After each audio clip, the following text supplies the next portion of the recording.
Giselle Espinales is sitting down with us here at the Amerant Bank Arena. You watch her on NBC6 here in Miami. She just got back from Edmonton. I said it in the last segment. So she watched a lovely hockey game. But more importantly, in my opinion, she had Tim Hortons. You tweeted me. So it was coffee and a donut at Tim Hortons, which to me, if you're in Canada and you don't get now, you did have chocolate frosted. Chocolate dipped. I probably would have gone with maple frosted, being in Canada.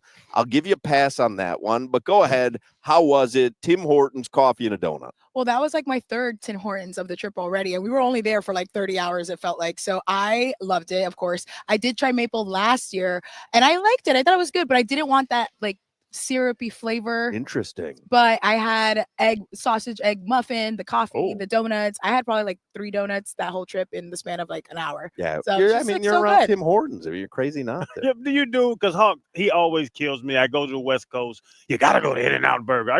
Do you do that? Did you go to Tim Hortons because you were in Canada? Yes, and also that it was very close to Rogers Place. Like, you know, they have all these like skywalks and stuff, and they're literally, I'm walking back to our rental car and it's right there, and I'm like, you know what, we're starving. We just did morning shows, so we're like, you know what, let's get coffee, and I definitely need a donut, and you're right there. And I like to do that. Like I'm the guy who, like, if you're in wherever, New York, you go to John's on Bleecker Street. If you're in California, you go to In-N-Out Burger. If you're in Chicago, you go to Portillo's. That's fine. You still have to go, though. You're in Dallas, you go to Whataburger. You know what I mean? Like, you have to hit the spots that you can't get here or are known regionally for that. Every single time? Because, every single time. No, absolutely not. Yeah, every single time. In-N-Out failed us when we went to the Vegas Summer League, and it was dry, and I'm like, people are still talking about, and I loved it the first time I tried it when I went to California years ago. This one was terrible, and I'm like, I'm never eating In-N-Out again. The fries are just no good either. They're like, you got to order them well done. You got to get them well done, and then you have to say animal salt? style. So now I'm just eating cheese on some bland fries. It doesn't make sense. Rank the coffee. Well, it's not cheese. How dare you? Animal style is like a Thousand Island dressing. Yeah, how dare you? That sounds terrible. It's just insulting. It's the same thing. It's insulting. Rank the coffees though. Tim Hortons. I know you like Starbucks. La Carreta, like a cafe in Miami. Ooh, that puts me on the spot. I definitely would do a cortadito here, South Florida style first, then Tim Hortons, then Starbucks. Okay. Tim Hortons has really? Wow. Yeah. What about Dunkin'? I actually don't drink Dunkin'. I don't like Dunkin'. Neither do I. I don't like their coffee. I think Starbucks blows Dunkin' away. Wow. Add an extra espresso shot into your ice cold lattes. That's what I drink. I don't get the love of Dunkin' coffee. I'll ask you one more food question before we move on, and we're going to run out of time. People when I jump on, people probably think like, oh. What's your go-to Blizzard, the DQ Blizzard? Because we've had that conversation with many of the sportscasters. Okay, I'm not a Blizzard person. Really? Even though it made me want to eat one with Brad Marchand was talking about it. I am big on just vanilla, like the soft served with chocolate sprinkles, but then I find out they discontinued the chocolate sprinkles, so I guess I will do like rainbow sprinkles. I'm plain. I know. I just love it. Why would anyone put sprinkles on ice cream? This is a big pet peeve of mine. You don't like sprinkles? They're waxy. They're for children. Like, they don't add it. That's like, why I stay young. Like you got to think. I'm like, you got to eat ice cream is meant to be smooth and creamy, and that's it's like, what it is. Hey, let's throw something that's the opposite of ice cream here to make it waxy and filled with a crunchy texture. It's like, well, then get a cookie. Like, it doesn't make any sense to me. I would do a cookie dough Blizzard, though. What about a McFlurry? You don't ever get a McFlurry? No. Really? We don't eat McDonald's. Interesting. But the times that I do, we don't get McFlurries. We would do like the vanilla with fudge. And I think that's like the best combo. You mentioned Brad Marchand. Yeah. Have we all fallen in love with Brad Marchand? Because we hated him. It's a very strange thing that's happened here. I think rarely do you embrace someone mid-season who's new to the team, who you've hated for a long time, as much as Panthers fans have embraced Brad Marchand, and he seemingly has embraced us. You know what's crazy? That's literally, I'm going to tease ahead to our coverage at 5 o'clock talking about Brad Marchand on NBC6. But I thought the same thing. I'm like, am I falling in love with the villain? What we've always thought the villain? Yes, I am. The fact that he's seamlessly going through, he's having fun. He's this older player just like getting hit by rats at the end. I'm like, why is this so like intoxicating to watch? And also them around him being like, wow, look at this player. And I think having him on this team has made such a difference. And I personally love his game. That second goal that we saw and the replays that you see afterwards, you're just like, what did he just do? How did he just outskate everybody on that Oilers team that are known to be quick on their skates too? And here we are seeing the magic happen, the Marshy moments. I love every single bit of it. All the Bruins fans that I know that have been, they're just so happy for him to win one, even if it is with the Panthers, but because he was such an incredible player for that franchise. He has to be the best midseason or trade deadline addition in Florida sports. Like the big three, we got him in the offseason. Yep. Shaq, we got him in the offseason. Like we got him and we got Dwayne Wade back at the trade. I didn't want Cleveland. I didn't want that D Wade. I wanted the old 60 Wade.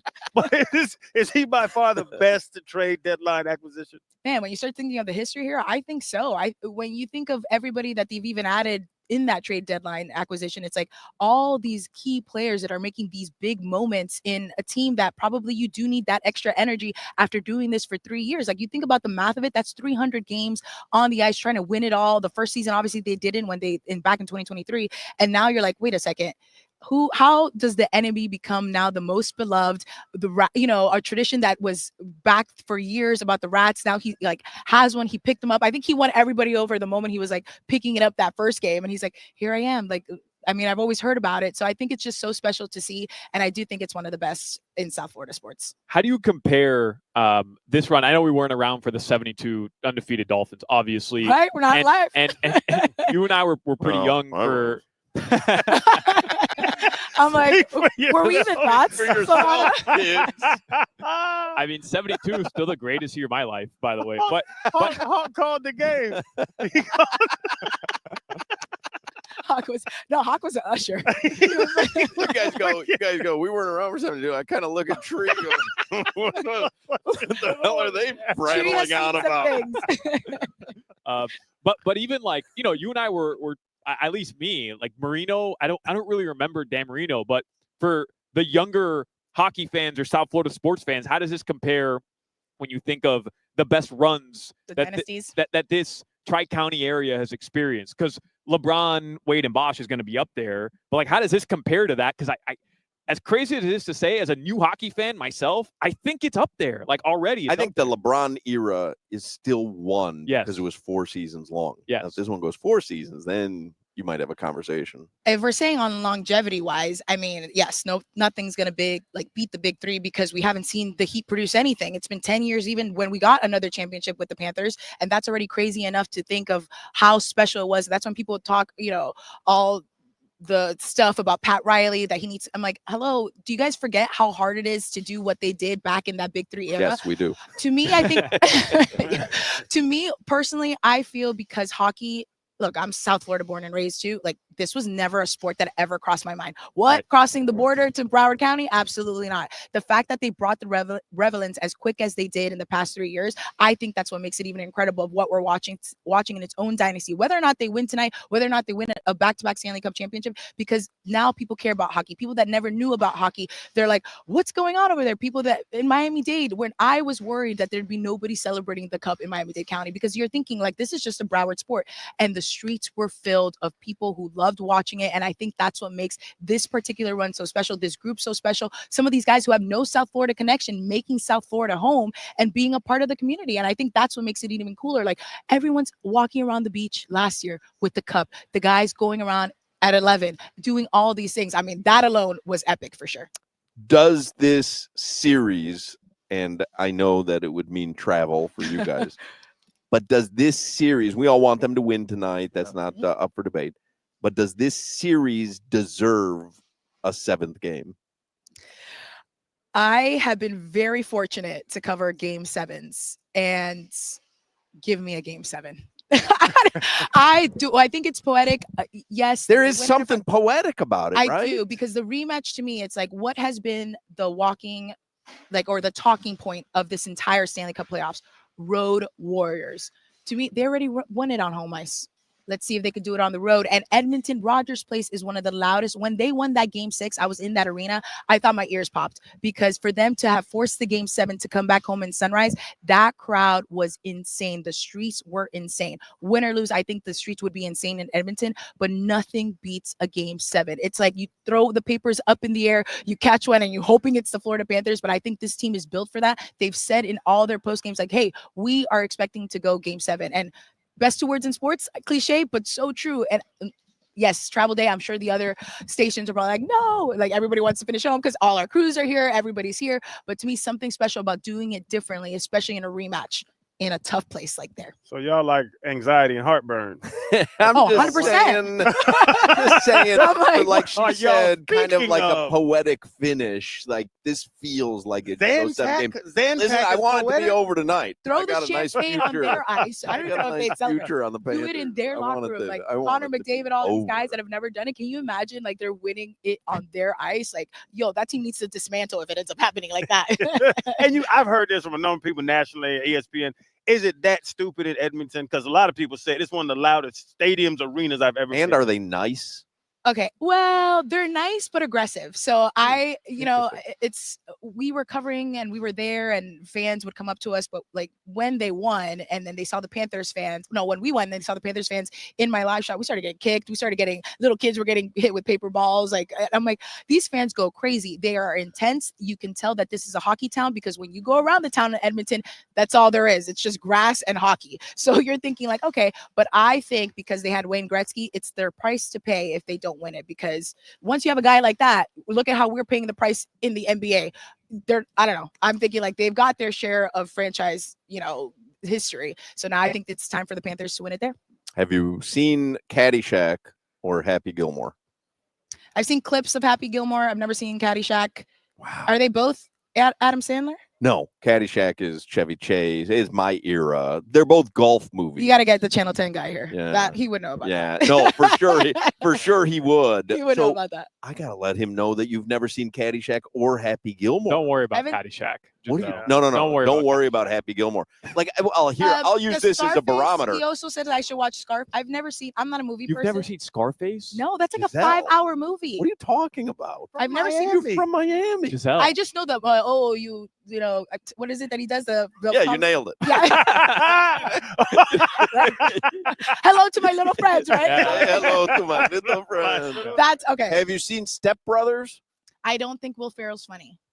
Thank you. Oh my! No, I haven't. He's great on Saturday Night Live. Love He- Luke Wilson because he's in that movie, right? Or is it his brother? No, it's Owen. No, Step Brothers is John C. Riley. John C. Riley. Okay, yeah. well, don't like him either. But either way, Good for you. Not good for her. It's No, great. because Will Ferrell, very few people will say this. Now, again, he's on my Mount Rushmore of Saturday Night Live cast members. So I think he's very funny. But he ruined The Office. You ever watch The Office? I do. I think that's hilarious. So he ruined it. Do you remember the story arc where he's D'Angelo Vickers? He comes in to take Michael Scott's place. The very end. He literally ruins the show. One of the greatest shows, if not the greatest sitcom in the history of television. Will Ferrell ruined it. And then he goes on to make all these unfunny movies like Step Brothers and Holmes and Watson. And Elf, and I'm like, none of this is funny to What? me. People are like, Yes. you've never seen Anchorman, and you're like, you're in sports, you're an anchor, and I was like, yeah, that's not funny to me. You ever see the movie Downhill? The Yeah, most that was unfunny terrible. movie in the That was history of the terrible. world. But you can't compare that to Elf. Elf is the greatest Christmas movie ever. I thought that was What? like Die Hard, or was that the debate of Die Hard? No. No, my favorite Christmas movie is the one. Christmas Santa, Story. No, Nah, Santa Claus. Santa Claus with Tim Allen. Yes, Yeah. that's. I love that. What? Yeah. Christmas No, story. a We're Christmas like Story. You're gonna shoot your eye out. You're right. The little raggedy boy with Yeah, the leg lamp and the all. leg Stop. lamp. Like, Come that's the on, greatest you're Christmas movie of all crazy. time. No. TBS plays it for 24 hours straight on Christmas And Eve. nobody watches it. What? Can't buy the right to a good movie. Watch Giselle Espinales tonight on NBC6. What time can people see you tonight? Right now, 4, 5, 6, 11, 7. Oh, all are the we, things. are we We're- holding you up? You we're- got a live spot to do? I do have a live spot, but What it's time? Do you know when? 4 on the dot. Really? You're the lead story? So where are you We're one running of the- to go do it? Just downstairs. That's where All our right, section go is. watch Giselle right now on NBC. Win a cup. Thank you. in 7. Yes, let's win a cup. In 7. I didn't know Let's- damn 7. What are y'all doing? See you, Giselle. We Thanks, appreciate guys. it.